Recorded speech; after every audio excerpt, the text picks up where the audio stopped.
This is our content, sponsored by Geographics Media.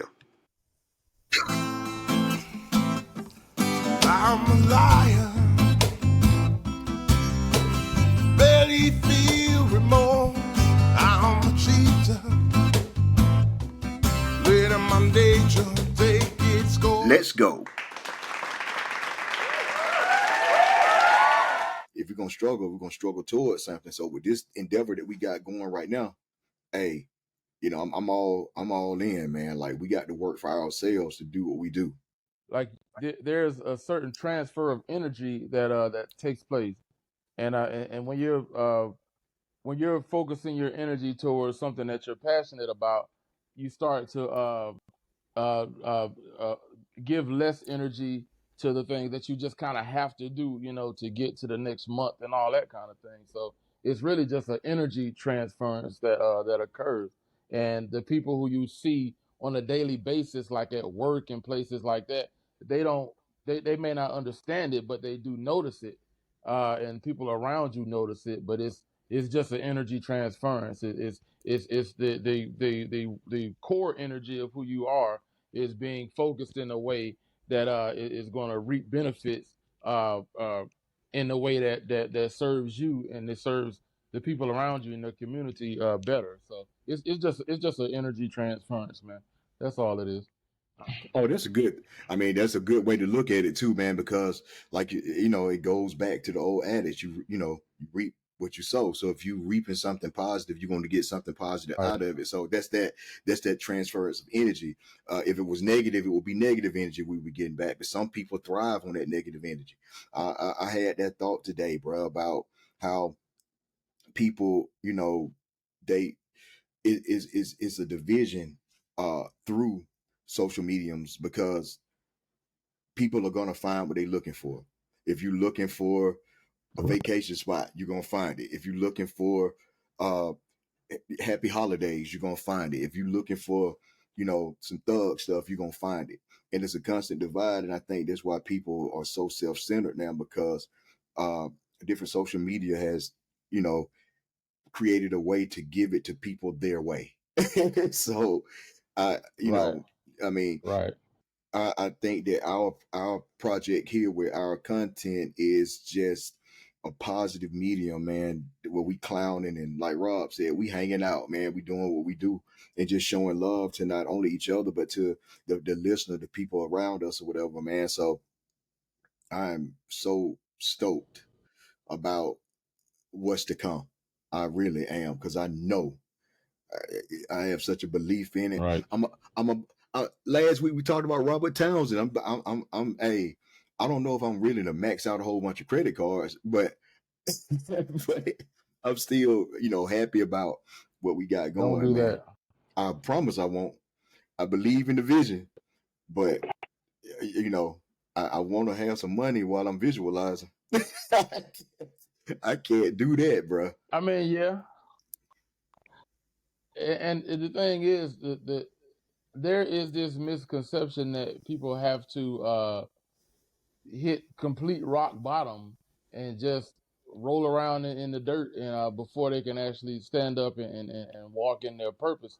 The key is well, the goal is not to have to do that by just learning from others' mistakes and choosing what you want to do early and then pursuing it.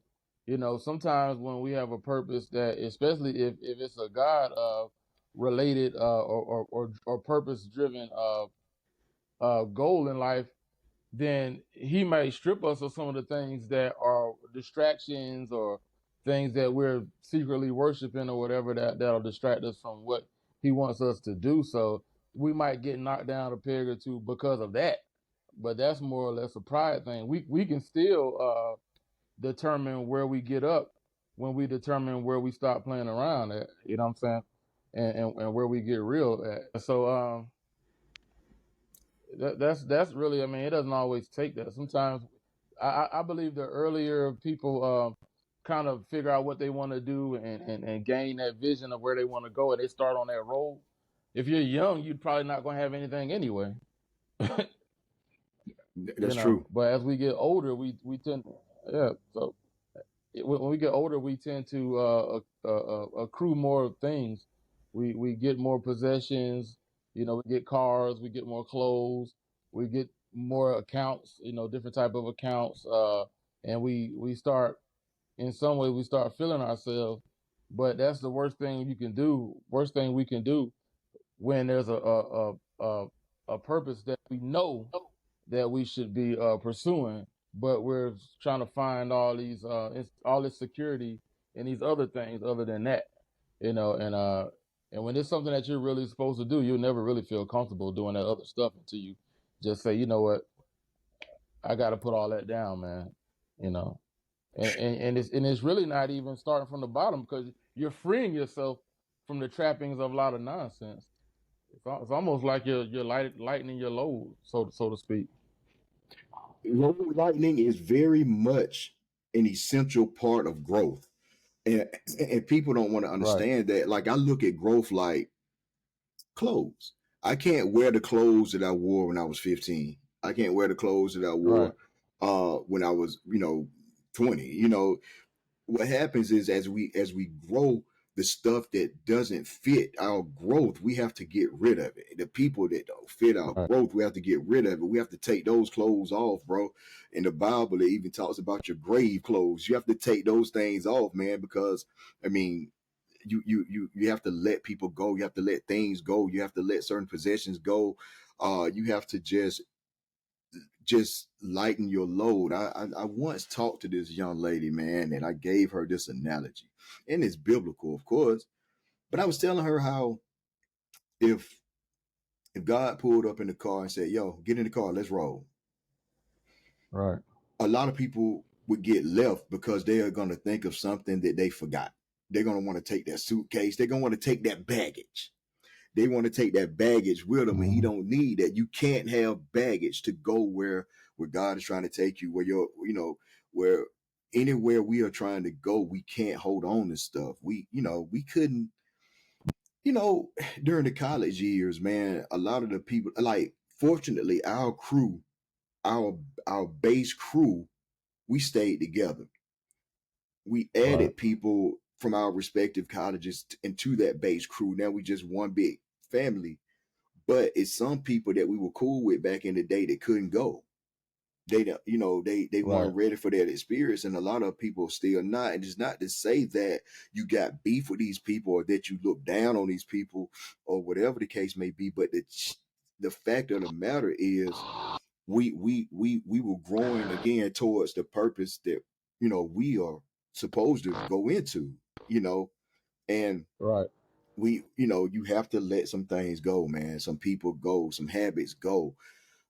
And a lot of people that try to hold on to stuff, man, they mess up their growth, they mess up their potential, they mess up their marriages, they mess up their friendships, they mess up so many other things, man, holding on to stuff that never, ever, ever proved a return on the investment that you put into it.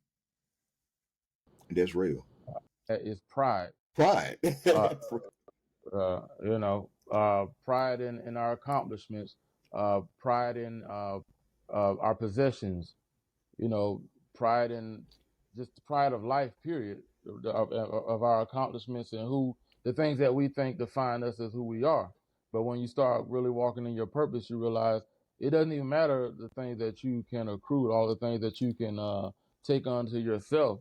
It's more about what you give than anything else. Because we're not really here to collect, we're here to give, so ultimately we're not here for that. It's cool, if you get a couple of things here and there along the way, but even those things probably at some point will be used to help to serve someone else. So it really ain't even about a lot of stuff, man. That's something that I learned hard over the last few years.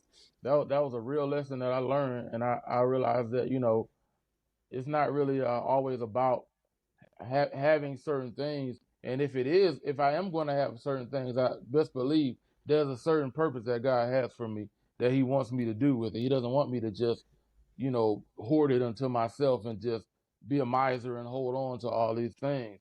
It's like, okay, He's going to take care of me because He knows He's put me in a position to take care of others and to do for other people, whether it's family, friends, community, or somebody I may not have even met yet. But that's part of what God has for me. I know that for a fact because there's been so many incidents in my life where things have happened, and He was like, "Man, you were this person I put in this position because somebody needed to help somebody, and nobody else in that area in that space was gonna do it." So It's just hard going I'm through just it. thankful that God. It's Yeah, hard going through it when you're in it yeah, because you don't see why yeah. You're right. why you in it. You don't see it. It's just like you see the storm, but Right. in that storm, it's hard to see the sun shining on the other side until you get closer to coming out. You see the sun shining, you're just like, oh, okay, this is what it was. This is what it was about. Right. The years that we have went through, all of the stuff that we have gone through to get to this point, the Mm-hmm. loss, the deaths, the whatever that we've been through to get to this point and to bring everybody back together, man. I understand the purpose in it. And like like the Queen Dory said to me, God didn't put this in you for it to stay. It's like you say, to your point, you put it's there for you to give. Through this medium, through our content, we can help so many people. I Mm-hmm. am tired of the recordings of craziness, man. Like I think the world is just tired right now. It's the anger in the world is a result of, to your point, pride, arrogance, and just anger because somehow a lot of people that need to let certain things go, all of those things they have them as crutches, even though they're not walking any better with the crutches. the crutch, Right. the crutch in and of itself is more of an anchor than it is an assistant. A lot of people don't want to let it go. A lot of people don't want to let Right. it go. They are rather others hold them up, and they choose Mm-hmm. anything or anybody to hold them up. And the people that they rely on and trust to hold them up are the very people that are pushing them down. we Mm-hmm. we see it, we see it all the time, we see it every day. And I think that's why the anger, people are so mad, man. People are like just mad about anything, man. You ever pay attention when you when you're driving? Do you ever pay attention, man, to angry drivers? Mm-hmm. Like I saw a guy the other day, right? I was coming out of the grocery store and this guy was going through the parking lot at like 30 miles per hour or something. And it was a car at the stop sign doing what he was supposed to do. This dude just Right. started screaming out of his window, "Get out of the effing way!" Just blowing the horn. And it's just like, dude, where are you really going, bro? Like, where are you going? And then when the guy pulled away from the stop sign, the mad driver stopped at the stop sign for like 2 seconds and then dipped off. So you acting crazy just to stop yourself. You you're cussing this person out, telling them to move on so you can pull up and stop. How does that make any sense? But again, if you ask that guy, what are you mad at? He won't be able to give you an answer. People, the the mind of people or lack thereof fascinates me because it's hilarious. And I think that because we laugh at so much stuff, I think it makes it difficult for us to be angry about a lot of stuff. I laugh at a lot of stuff, bro. And it's hilarious to me. And people Right. look at me like I'm crazy, but certain stuff is just Yeah. it's just funny. Like I saw this dirty woman. She was 50. She stumped everything. Everything. This is around COVID. This woman took some sanitizer in the grocery store and sanitized her whole shopping cart and wiped it down. And I was just like, haven't you need to invest that time into washing your body. It was the Right. funniest. It was the funniest thing to me.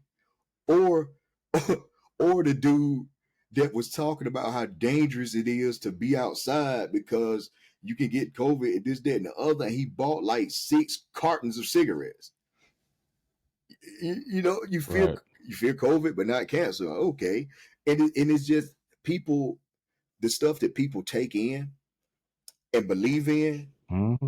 fascinates me, bro. It's the funniest thing in the world to me. It's the funniest thing in the world to me. And I figured out Yeah. that, man, I got so much to say about these different topics, bro. Like, I, mm, mm, mm, I don't get it. It just fascinate me with the stuff they choose to invest their energies into. Nobody wants to invest into anyone else anymore. And it's Right. crazy because if it wasn't for people investing into us, we would have never believed in ourselves like that, man. It's one thing Yeah. for our You're parents, absolutely right. our parents believe in us, you know, whatever. It's one thing for them to believe in us, but outside of that, when you got people, who are confirming what you have, who are affirming who you are and what you have, it makes a difference. So the stuff that people choose to, man, I have so many funny stories about the stuff that people do. I was in I was in the convenience store one day, man, and this dude had a gun, man. He he stood. I I went to the back to get some water out of the refrigerator in the store. This dude was just standing in the Yeah. store, man, with like a 9mm on his hip. And he had his hands just tapping he was tapping the butt of it, like like and looking at me like he was freaking Doc Holliday. Like Doc Holliday was, man. At the end of the movie Tombstone, man. Where he was about to have that final duel, man. He was just, you know, it seems the strain is more than he could bear. You know, he was, Mhm. he Dang. was just he was just tapping the gun. Man, like, dude, really? You get some coffee and roll up. It was the funniest thing in the world to me, man, because the thing about it is, had he pulled that gun and dropped it or something, he would have ran. Like, you know, it's like, dude, I'm getting some water. Like, what are you, you know? And I thought it was He worked there. no, no, He was a black guy no. or a white guy. He was a white guy. You know where we live. You know where we live. Just tapping just standing by me, tapping the pistol, man. Just I'm like, okay. All right, I got some water and dip, man, and laughed as I walked by him profusely because it Wow. was funny. Why would he be strapped in the corner store? Scared or just want some attention. You know When something? people don't have a lot, they do a lot of stuff that get attention, man. Right, I agree. I agree. I totally 100% agree. That dude was tapping. Mm-hmm. He was tapping a melody on the butt of that gun, man. Just like, yeah, I got attention. I got a gun. What? Right. I'm getting water, bro. Real big dude. Like he wasn't even fit.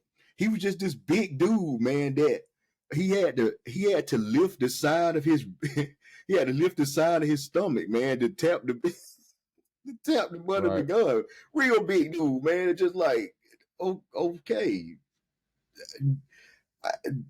do your thing. See, that's energy he could have been put into some oblique twist instead of. Instead of Um. I mean, Yeah. I mean, he was just doing too much. I mean, some people just they need the you when you have to do all that, then there's just a deficiency in your manhood somewhere where you feel like you have to do all of that. Like, come on, it's not time for that, man. Like, nah, first of all, there's a lot of trouble you can get yourself into messing around with a gun if you're not careful. So people have to understand, like, if you're gonna carry, you don't really need to make it an issue that you're carrying. People really shouldn't even know. You just keep it and this go act accordingly like you normally do. I mean, I have a concealed carry permit, so it's. I'm not necessarily saying that I carry all the time because I really don't. But I'm just saying that if I were to do that, I would not be walking around with it on my hip like I'm doggone Han Solo at the cantina getting ready to shoot Greedo or somebody. You know, crazy Han, stuff. Han Solo shot Greedo in the stomach, man, under the table. He fell to his death. he So threw he threw the owner a coin and told him sorry about the mess, man. That money did not pay to clean up that mess, man. He just had to do something to leave, but he should have been shooting Jabba. But instead I know, right? he stepped on his tail. But yeah, man. But that's how a lot of people. Why do we got a Han Solo reference, man? Out of the gun toting thing, it fits perfectly. It's hilarious. It's so hilarious, man. Like, These folks, they just they watch too many videos. mm-hmm. They watch too many YouTube videos, and they get all hyped up about that. And then they live in an environment where they feel like because of the skin color that they are, that they can get away with certain things. But let somebody try you and see what really happens, because a gun only works if you have good aim, if you're fast enough, if you hit what you're trying to hit. But at some point, that gun could jam. You could drop it. You could miss. You could not have it with you at that time. So, like, if you have to have that to have some cojones about you, then you don't have any anyway. I agree. So, and then also you don't even need you don't even need that much drama in your life. You don't even need that surrounding you. So it's like you don't need it. I always say this: certain things you should only have when you're of a certain level of wisdom or age, or really both, to be able to have them safely. And that's a firearm, any type of weapon, and like a fast car. Those are things that young people or just silly people shouldn't have, because Listen, they start feeling themselves too much, and accidents happen every day. yo, I'm glad that you brought that up because age does not equal wisdom. I saw two old heads today, man. Um, I was at Walmart. I hate Walmart. Oh my god, it's so much debauchery. Anyway, I was there, man, and this these two old dudes was in the car, man, just revving up, just and they drove around the back parking lot real fast, turned around, came back out in the front, and came back out in the front, and came up to the stop sign, and the one on the passenger side looked at me like this for no reason, with no music playing, anything. Just like, yeah. I'm like, dude, really? You like 80? Like, y'all, What kind of car was a Camaro, a it? Camaro. Just, yeah, man. I'm like, again, you in the front of the store mashing out. For some reason, man, I don't understand, but some people don't hold their kids' hands. So the kid has run across the parking lot and in the store, and the parents still walking, you know, 30 feet behind them. So, kids take off running and you could hit them. Like, but again, I want to be seen. So you're right. Yeah, Guns, fast cars, you do not want to have them in the hands of anybody irresponsible, man, at all. But to your point, yeah, again, as far as the people looking at videos, like I said, people find what they're looking for.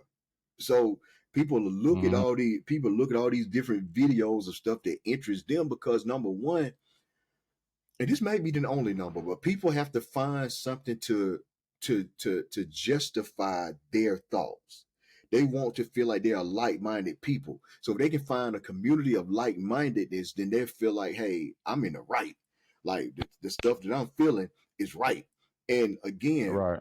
when you do acquire some age and wisdom, And it's not even about age, because I think that when we were young, we had wisdom beyond our years. Yeah. It was a lot of stuff that we needed to learn.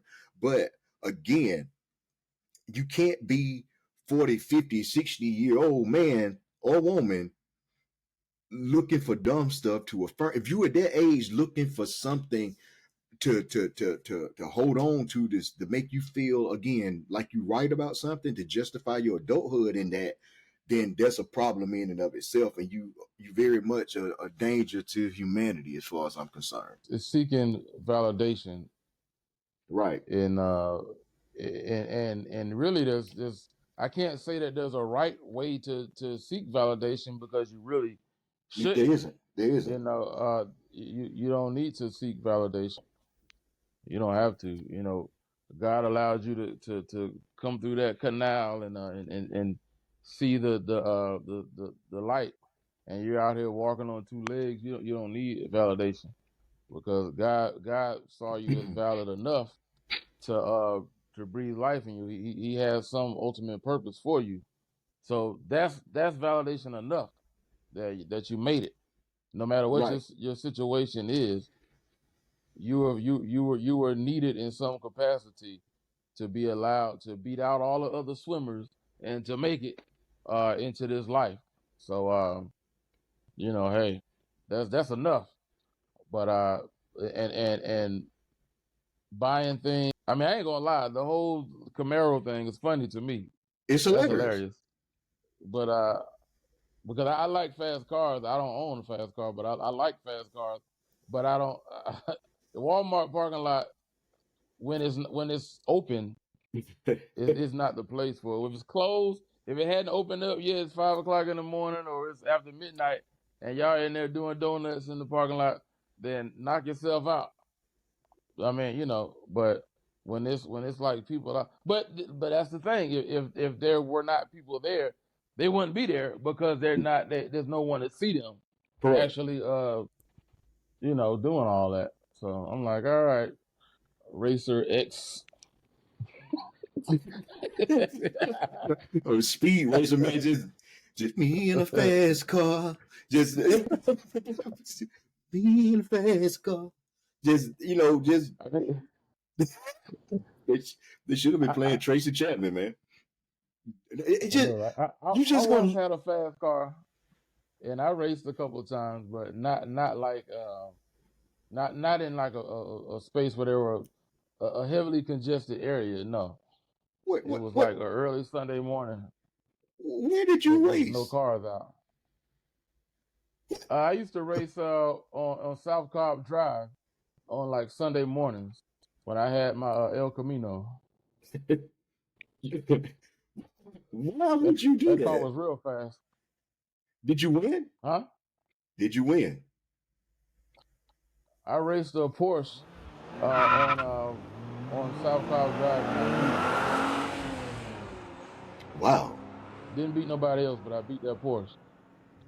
And it was like some old Tom Cruise looking wannabe looking dude with his girlfriend, and he had his nice little Porsche out there on South Cobb Drive, and he I had just his little wanted. shades on looking like Tom Cruise. Did he And have I on got driving? him. Did he have on driving gloves? I don't know. He didn't. He maybe should have used some, because I got him. You I got probably him. you probably was looking real mad racing it with all kind of a ferocious scowl as you sat but closely behind the wheel mashing out. I was looking at that guy like you can't beat me, but we can do this anytime you want to do it. But I wasn't doing it. I wasn't even serious about it. I knew I could get him because I had been practicing. Because I used to do donuts and stuff at the house when I stayed down the street, and so I kind of knew what I was doing, and he was with his girl. He was doing it to try to be cool, because a lot of people think that foreign cars can just whoop good old American muscle car, but it's not necessarily about what you have under the hood. I mean, that does play a part of it, But when you start talking about a rear wheel drive car, with some torque and some horsepower, it comes down to who's driving it and what are you willing to do to win. And it becomes a game of chicken almost, to a certain extent. But I mean, I got him. I mean, light to light, I got him. But it was all good. I mean, it's just you do it for fun. It's just fun. It wasn't nothing serious. But I got him though. I'm gonna stay on our Harrison Ford theme here and say that you were racing American muscle, like Harrison Ford's character was on American Graffiti, just riding around the city looking for a race. That was you. You know something, Jay? Like we brothers, like, and I love you, man. But now it's time for me to just see if we having another practice episode. I need to call you out on some of your ways, bro. Number one, Mm-hmm. why am I just finding out about this dark side of you that races cars and practices donuts in the backyard? who does that? Number two. I like fast cars. Mm-hmm. Number two, you racing from light to light in these city streets, like you just Vin Diesel. Number three, no, South Cobb Drive is not the city. That's Cobb County. that don't matter. You racing like you Vin Diesel. And number three, when you're not racing cars, obviously, you riding through predominantly white neighborhoods playing really loud rap music. Why would you do that, Stevie? Because it's hilarious. I'm not riding with you again, man. You ride through a white neighborhood playing that song, you will see a white woman that enjoys that music. And they'll turn and they'll smile at you because their husband is at work, and they secretly like that kind of music, especially in our age group, because they were like fresh out of college when that stuff came out, and they liked it. They was in college and they liked it. Believe me, they liked it. I don't even really. Well, Shorty, what song was it? Shorty Freak a Little Something. Yeah, you called me laughing about it, man. I laughed I about it like too that because song. I like. obviously you I like the you beat. you terrorize white neighborhoods with the So Deaf Bass All Stars album. Who does that? Who now you would be That's funny. you would be the person that if they roll through our wealthy neighborhoods playing Van Halen, you'd be mad. Man, they Yeah. ride through playing all that loud Bro, grunge. But with that being said, find some artists that you don't like and they roll through. You'll be real mad and want to protest. yeah, you're right. The double Well, standard. I'll say this: bass music. I don't agree with. I'll say this: I don't endorse some of the stuff that they talk about. Some of the artists talk about in bass music, like the explicit stuff. But I would say stuff that's just like a nice little beat and it's funny, like Shorty Swing My Way, uh song what's that song? It's All Good, stuff like that, Secret Admirer, stuff like that. That stuff to me is just a simpler time. So it for me it's very innocent because I wasn't like in a club, dropping down and popping and doing all that crazy stuff. I never did that. So it's like, but when I first learned how to DJ, I actually practiced on a lot, like because it's very easy to beat match, It So really is. I kind of taught myself, yeah, I taught myself how to mix by beat matching with bass music and dance hall music. You called me So yeah, but and told me about that situation, bro. And it was mhm. cold. It was during cold month. It was a cold morning. Bro, you called me at like 8:30 in the morning or something. So you ride through people's house neighborhoods in the cold with the windows down, playing music real loud from the So Deaf Bass All Stars album. So white women outside in their robe and probably they Ugg boots and trying to stay warm can hear it and smile at you when their husband go to work. How does that even work? That joke was hilarious. I didn't do it for that. I just did it because it was funny. It was I funny. don't care about no woman smiling at me. But Mm. it was hilarious though. Like It would have been hilarious if you were riding by and one of them stopped in front of the car and just started twerking. That would have been hilarious. I would have been scared. I would have been scared for you. But that's hilarious. That would have been hilarious. That would have been totally hilarious that you called me and told me that. I used to ride around playing Public Enemy real loud and Black Moon real loud in white neighborhood. That you didn't call me with Terminator those. X, You didn't call me with that playlist. Terminator X to the Edge of Panic. That probably scared everybody to death. People started running in the house, man. people started running in the house thinking the apocalypse was coming, man. All those bomb squad production, man, with all kind of squalls and squeals, bro. That's the soundtrack to our life, bro. This man. You use your fame as a DJ to sell drugs. Don't mention using your fame as a DJ to sell drugs. Oh man. Not drugs. That's hilarious, man. Pushing. You pushing dope. You ain't not just dope. Dope is a real big umbrella. Like anything to get you high, Terminator X, use this fame as a DJ to sell it. That's hilarious, man. That's so funny, man. That's the part you need to be playing when you whipping through these neighborhoods. But since you racing, I bet you didn't go to their neighborhood fast. You rode through there real slow so they can hear the beat. Man, I was obeying the traffic laws. That's all I can say. But it was funny it was funny because I think I called you while I was doing it, and it was funny at the time. You did. It was hilarious. I was like, this dude. I called the crew. I'm like, man, it was Jason. Let me tell you what Jay doing, man. They thought it was hilarious. They was just like, that's just vintage Jay. I have a story where I was riding out one Saturday night, and it was just me by myself. It was really hot that night, and everybody was out, and I had on just a plain white T-shirt, and just riding out, and I did me a lap before I went home.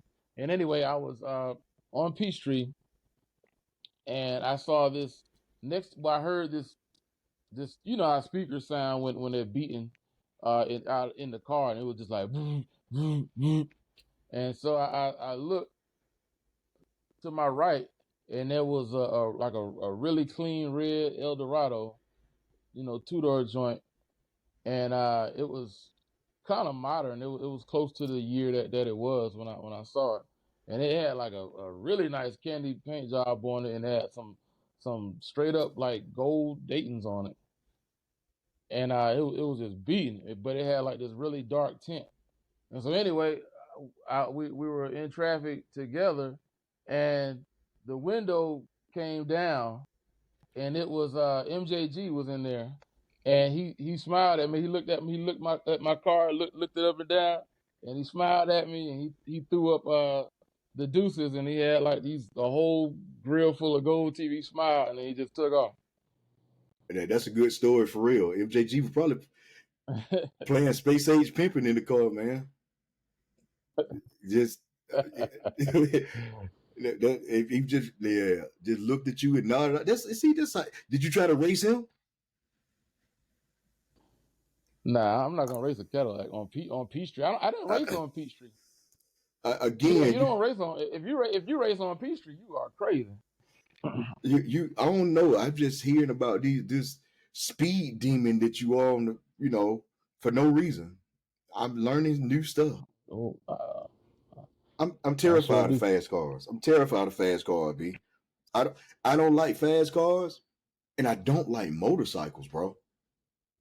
I don't. I don't like them, man. Like I ride a dirt bike. sporadically. You know what I'm saying? But I've never liked them now. I Depending on who you talk to, people Uh-huh. say I got a lead foot, but I don't believe it. You know, I don't like fast cars. I don't like motorcycles, and I do not like big, vicious dogs. I don't. Oh, I'm not. I don't really like little dogs. Are too hyper to me. It's like they trying to prove something. I don't like that. Little dogs, they do their job. That's what they're supposed to do. Name something little that doesn't have a lot of energy and try to prove something like kids. That's what a little dog is. You cannot have a big dog that is not vicious. You can't have a big you listen here. You can't have Ginger. You want Battle Mm-hmm. Cat if you got something that size. You know what I'm saying? Like you can't have Cringer. You got to have a big dog that means something. If you have a big dog, it has to do big dog things. You know, it has to bark loud and be aggressive Mm-hmm. and protect. You can't have something that look extremely mean. It, that's the equivalent of having a doggone 7 foot center, but a 5'6" guard just tearing up the middle. You don't want that. You want Shaq. You can't do that. All right. Man, Yeah. so I told you last recording, you cannot have a big, vicious sounding dog named Langston. It doesn't go together. Fear Langston. It doesn't work. You gotta have a big, you gotta have a big mean dog with a mean dog name. Like, I don't know, Moloch.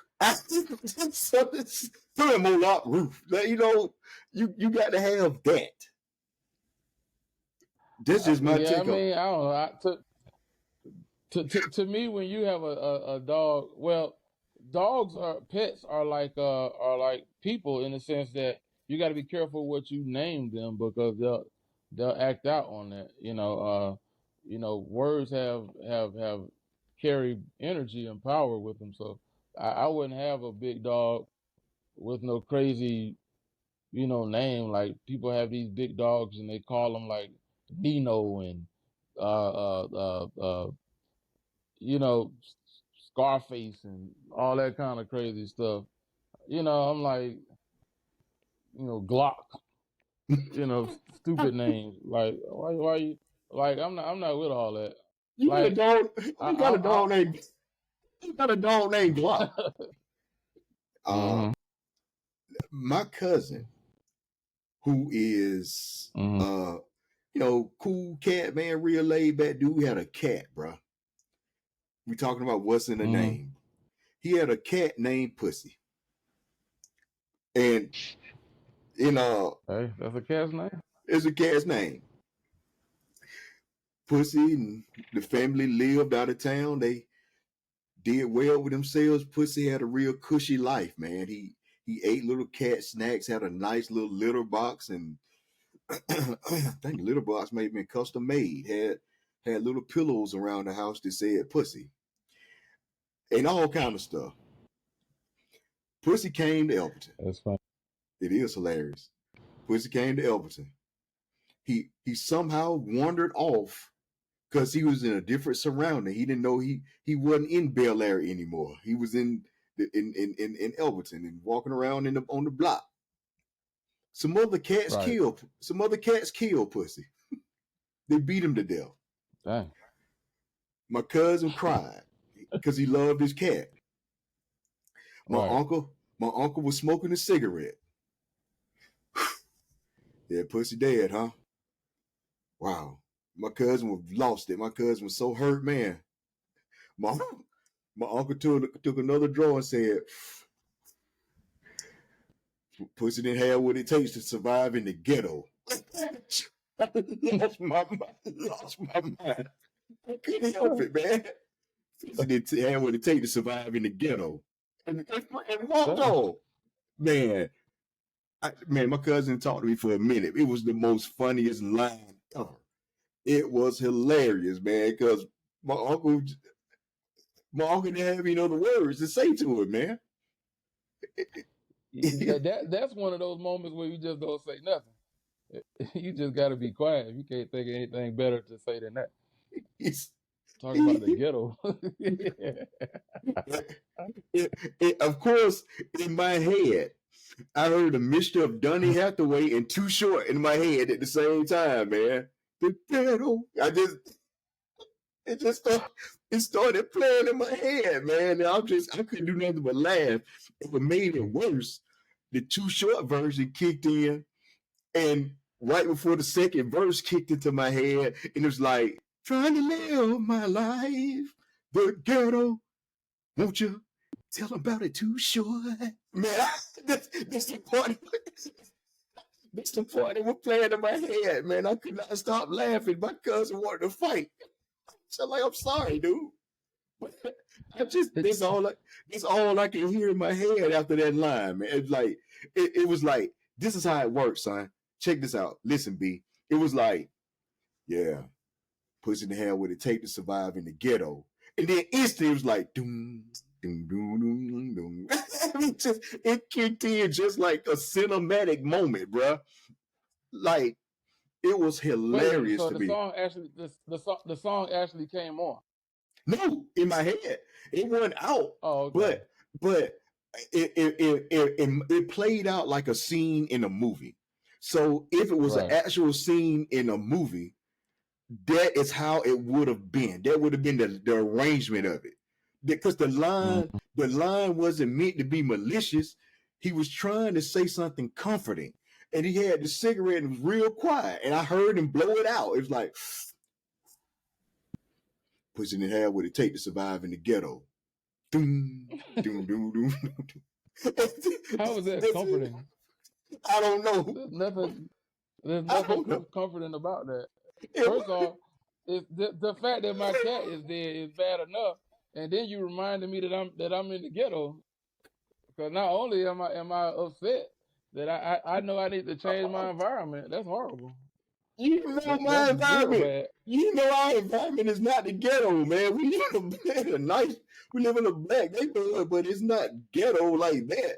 But my uncle mine, those cats were some hoodlums, man.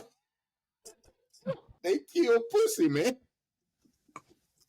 The Cadillac cats, like on the Heathcliff. Hey, man. I'm telling you, it just, won't you tell them about it Too Short? It just kicked in my head, man. They don't have enough to eat, and they don't even have shoes on On their their feet. feet. The ghetto. It just popped on in my mind, man. And bruh, hey, that song actually popped on at that moment in time, man. I wouldn't be here to, man, I would have lost it. You know what I'm saying? But I mean, but man, that moment there, bruh, was just too Right. much, man. Like, had I been a director of any film and that line was there, that would have been my follow up. That would have been my follow up, bro. Like, the ghetto. I'm, oh Lord, I'm sorry. I'm not. I'm glad this is not going to be aired because he would be mad at me all over again, man. Hey man, how you gonna talk about pussy, man, and his murder? Like, it was just a unsolved murder. Like, he don't know the cats that did it. Like, they just left him in the street and went off somewhere where they, and and I guess that was it. I guess his other 8 lives had already expired because he never came back. Dang, So I feel yeah, man. bad. Said that. Look, man, that was his cat. That would have been the equivalent of Dr. Evil losing Mr. Bigglesworth, man. Like, he used to love and stroke that cat, man. Just be playing with him, man. And I felt, listen, word to mother, word, straight up. I felt horrible because I knew how much he loved that cat. And he cried. And he had some real big tears. Like, he was hurting, man. And my uncle, his dad, man, was just like, and he said what he said. And I tried to hold it in, B, but I couldn't. You know how you start spitting trying to, I just started coming out with it, man. And then once that song started playing in my head, it was over, bro. Over. I want to make him think about the ghetto though.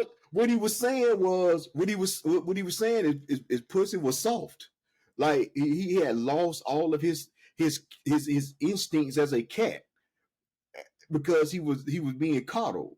And so when he got out amongst some street hoodlum cats that had the doggone just find what they could to survive, and he walking he you know he came from, like, again, being coddled to some real street cats, man, that, like, man, you don't even belong in here, man. And they beat him up and he couldn't fight. And that's pretty much what my uncle was saying. He got Yeah, he the dog. my cousin saw it. My cousin saw it, man. Like he was walking around the block looking for it, man. And when he saw it, it was too late. He just saw the cats on top of him, and he was trying to run and get this cat. Probably like, probably like your boy on like your boy Trey Styles, man. Pussy! Like, he was like, pussy! It was too late. He was done, man. So they killed him. He's dead. That's what I said. The Word cat up. probably was very, very well groomed too. Probably smelled real good and was all clean and probably declawed and all that. So it didn't have any defenses.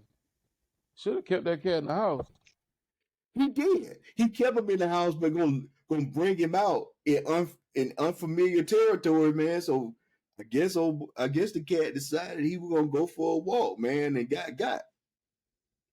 And it is Yeah. it's not funny that what happened, but just how my uncle made it hilarious. It didn't even mean to, man. Like, I felt bad, man, because I felt bad when my dog died. I cried.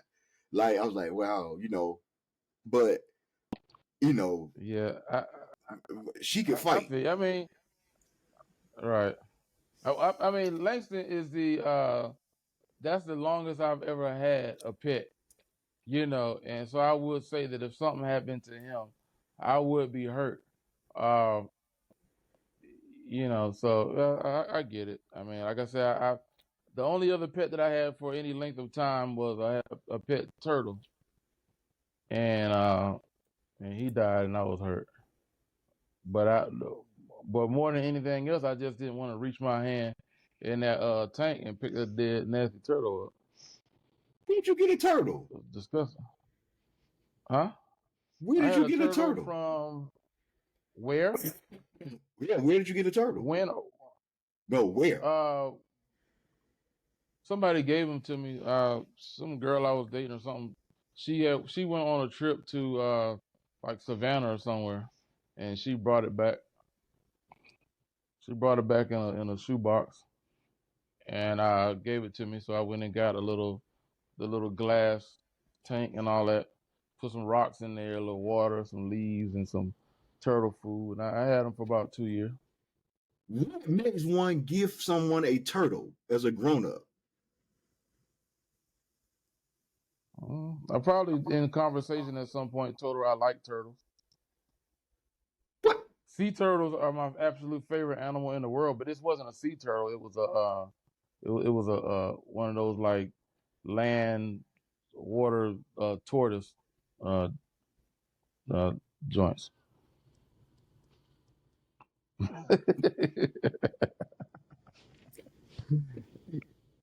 I was thinking that that's something you just pick up on the side of the road. Like, who does that? She clearly did not like Yeah, you. She clearly I didn't love like that you. turtle. Well, His name was Mac, Mack. I had Mac for 2 years, how long did you have the girl? probably 2 years. Darn. You broke up with her when the turtle died? Nah, we was already broke up. Lord have mercy, man. I'm learning so much more today about you and your fast cars, your fast women, and your slow turtles. I got to really sit and think about all of this stuff, man. I got to think about the fast car, fast women, MJG for some reason, a turtle, a turtle. Typically, I would try to find a way to tie it to life and talk about how slow and steady wins the race. But apparently, the turtle died and you won against a Porsche. So that shoots that completely out the air.